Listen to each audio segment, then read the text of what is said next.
Today we're going to be looking at the different groups on the periodic table. We've already looked at metals, nonmetals, and metalloids, and so now we're going to be looking at, well, how do elements have similar properties within their groups?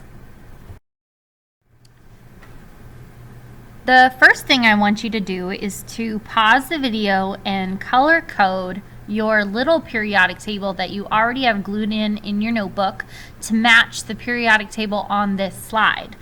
We will be talking about many of these groups in the video today, but take a second and color code your periodic table, and then you also need to have a key. So if you notice at the top of the slide, it has red and then alkali metals, orange, alkaline earth metals, and so on. So you also need to have a key, so that way when you look back on this, you know what group belongs to what color.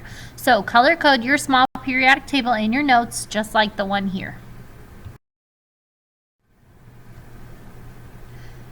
How is the periodic table organized? Well, we have groups and periods. So a group is a vertical column in the periodic table where the elements have similar characteristics and properties. So if you look at your color-coded one, all the red column and everything in the orange column, those have similar properties to each other. And if you remember back to your organization challenge, you saw the same thing where all the pink triangles lined up and all the yellow triangles lined up because they had similar properties. That's different than a period. A period is just a horizontal row in the periodic table in order of atomic number.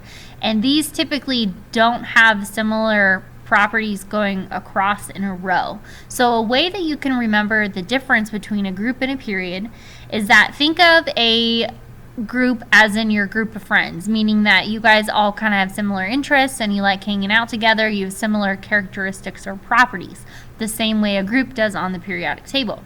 And this is different than a period, where it's like your class schedule, where you have period 1 chemistry, period 2 English, and those are organized in horizontal rows on your class schedule, just like a period is a horizontal row in the periodic table. All right, learning check number 1. So get out that periodic table and see if you can answer this question. Which of the following is in the same group as the element copper? A, nickel, B, krypton, C, silver, or D, mercury? So take a second and see if you can figure that out. Okay, do you have an answer? The correct answer is silver, because nickel is in the same period as copper, and krypton is also in the same period as copper. Silver is in the same group, and mercury is a group over. So once again, the correct answer here is silver, C. The first group that we're going to talk about is the alkali metals. And if you notice, hydrogen is not included because hydrogen is not a metal. So we're really starting with lithium and going down that first group. So they're all metals, and they are in the first column of the periodic table, also called 1A. They're silvery gray, soft, and shiny. There's a picture at the bottom showing lithium, sodium, and potassium, and they are very reactive with water. So even though it looks like they might be floating or sinking in water in the picture, they're actually in oil, because if they are exposed to the air, they combine with the water vapor in the air and kind of explode. They have one valence electron. So the reason why they're so reactive is because they want to try and get rid of that one valence electron. So this first column on the periodic table is called your alkali metals. The second column on the periodic table, starting with beryllium, is called the alkaline earth metals, and this is in group 2A. So they're still relatively soft, but harder than the alkali metals, and they're grayish white in color, and they all have 2 valence electrons. So these are not as reactive with water, but they still want to get rid of those 2 valence electrons. And at the bottom there are pictures of beryllium, magnesium, calcium, strontium, and barium. So this is the second column of the periodic table, or the second group, called the alkaline earth metals.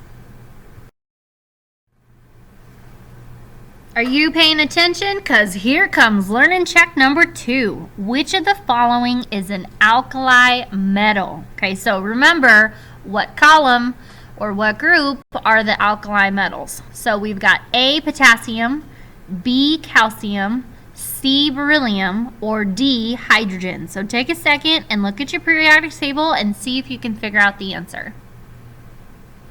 Okay, you got it?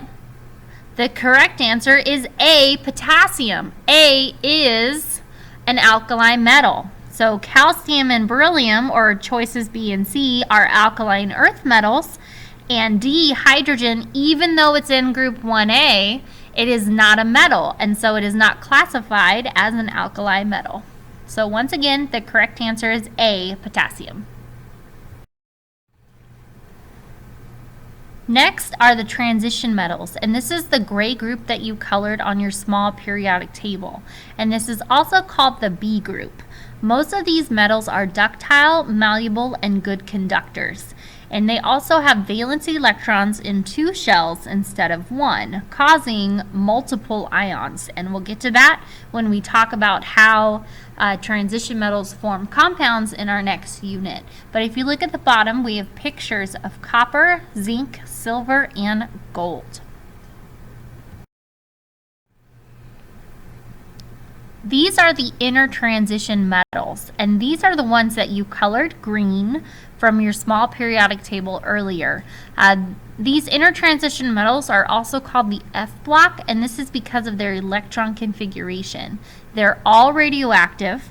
Anything after 92 is man-made, and they violently react with nonmetals, and they are almost as reactive as alkali metals. The majority of these elements are also found in very small amounts in the earth, and so we don't have a lot of these to start, and they're all radioactive, so they all will decay over time. Learning check number 3. Which of the following is a transition metal? We have A, thorium, B, uranium, C, cerium, or D, hafnium. So take a minute and see if you can figure that out. You might need to look at your periodic table. Okay, do you have an answer? The correct answer is D, hafnium, because the other 3 are all inner transition metals. So hopefully you got that right. So let's keep going. All of the elements found in group 7A or 17 are called halogens. They are very reactive, and they only exist in nature in compounds or in pairs. We call these diatomic molecules. They also only have 7 valence electrons.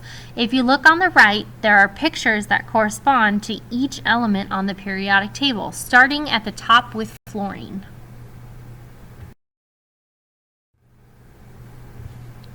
The last group we're going to talk about are the noble gases, and they're found in group 8A or 18. They are all colorless, odorless, and tasteless gases. Typically, noble gases do not react with anything. They have 8 valence electrons. So, if you remember, those 8 valence electrons fill up the s and p orbitals, and so they don't react with anything because all their electron orbitals are already full. So this is why we call them noble gases. All right, here is the last learning check. Why do you think halogens are reactive and noble gases are not? A, halogens are metals and noble gases are nonmetals. B, noble gases have 8 electrons in their last energy shell and halogens only have 7. Or C, halogens are only found in compounds or pairs in nature. Do you think you have an idea? All right, the answer here is B. Noble gases have 8 electrons in their last energy shell, meaning that they don't need any more, they're full. And halogens only have 7, meaning that they need 1 more for a complete electron shell. All right, we made it to the end, and here is our joke. What do you call a king's fart? A noble gas. Do you get it? Because he's nobility and it's gas because he farted. Okay, have a great day, guys.